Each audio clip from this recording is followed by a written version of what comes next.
کہتے ہیں۔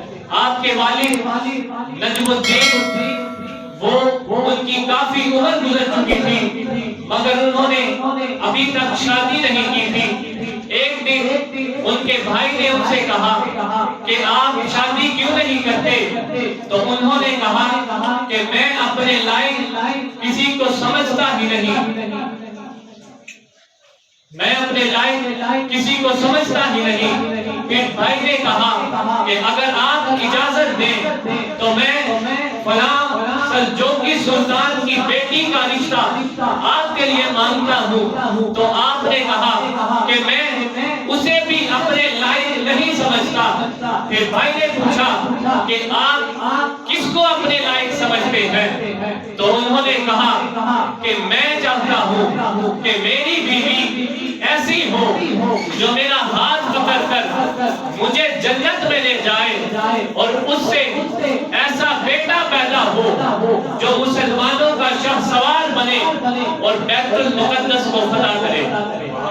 جب بھائی نے یہ بات سنی تو اس نے کہا کہ آپ کو ایسی عورت کہاں سے ملے گی؟ تو نجم الدین فرمانے لگے کہ اگر نیت سچی ہو تو رب اسباب پیدا فرما دیا کرتا ہے۔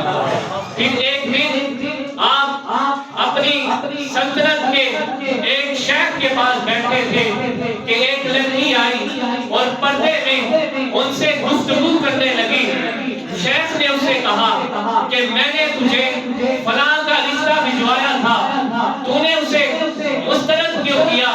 تو اس نے کہا کہ وہ چاہے اچھا تھا، قدر والا تھا، مگر وہ میرے لائق نہیں تھا۔ تو شیخ نے اس لڑکی سے کہا تو پھر تو بتا تیرے لائق کون ہے؟